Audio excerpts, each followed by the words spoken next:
Bonjour Bruno Marchal, mental coach à Montpellier. Alors vous connaissez comment ça se passe, on se voit en face à face dans la région de Montpellier et quand vous êtes loin, on fait ça par Skype, on fait ça par téléphone et ça se passe très bien. Hein, vous savez, vous avez dans mes coachings pour le même prix 1 heure de coaching et ensuite 15 jours pendant lesquels vous allez pouvoir me poser toutes les questions, me faire le point sur où vous en êtes, comment vous avez mis en place les exercices que l'on a vus.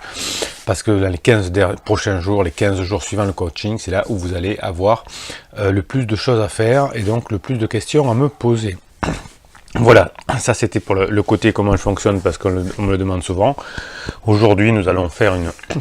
une vidéo en plusieurs parties sur, c'est une question qu'on me pose aussi souvent, quelles sont les raisons que j'ai repérées qui font que l'on se sent plus bien dans son couple et que l'on veut s'en séparer. Voilà, depuis 1999, je reçois des couples et je les réconcilie quand c'est possible et ça l'est souvent. Voilà, donc je vais vous donner aujourd'hui la réflexion de presque 20 ans de travail et j'ai mis, on va dire, une dizaine de points, 10 points, qui font que l'on se sent mal dans le couple et qui sont liés non pas à l'autre, mais à son être profond et que l'on peut évidemment, bien évidemment, changer.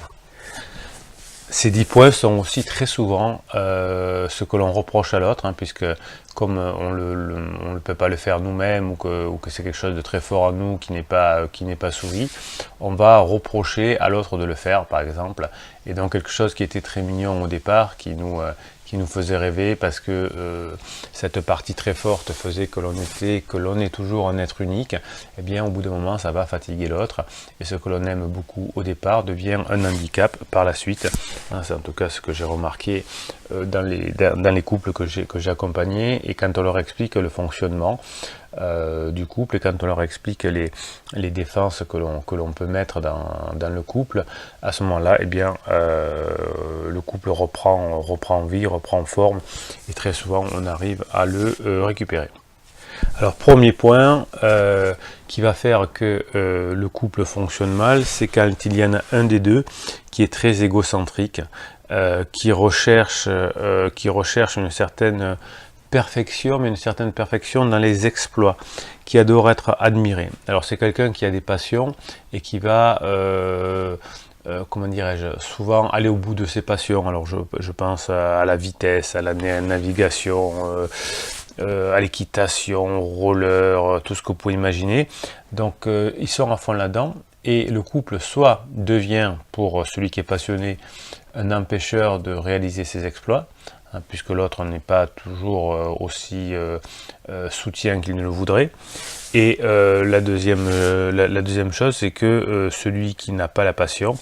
commence à être très fâché du côté égocentré du sujet.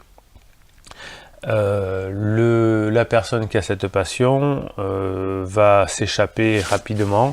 dans des comportements d'excès, d'addiction, qui vont faire que le couple et la deuxième personne passent en deuxième, donc ce qui va énerver et bien évidemment et petit à petit saouler la deuxième personne, comme on dit.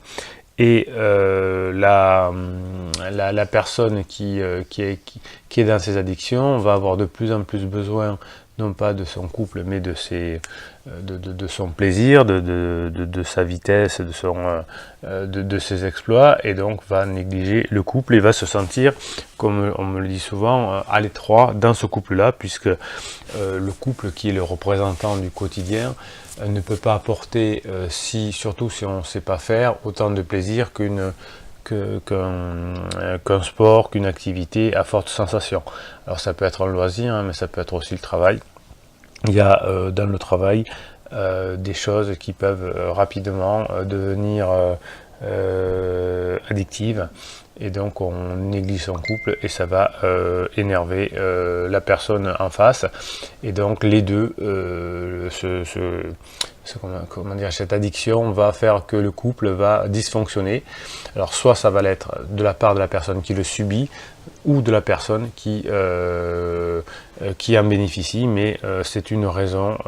qui va faire que le couple va petit à petit s'étioler. Et c'est l'une des raisons principales que l'on me donne quand on veut se séparer. Voilà, donc c'était la première partie de cette vidéo consacrée aux raisons qui vont faire que je ne me sens pas bien en couple, soit parce que je le vis, soit parce que l'autre le vit. Et dans les parties suivantes, on va voir les 9 autres points qui vont nous permettre de comprendre comment fonctionne le couple et peut-être de sauver le vôtre si vous avez envie de le sauver ou s'il est en péril, ou en tout cas au moins de l'améliorer. Voilà, c'était Bruno Marchal et je vous dis à très bientôt pour la deuxième partie.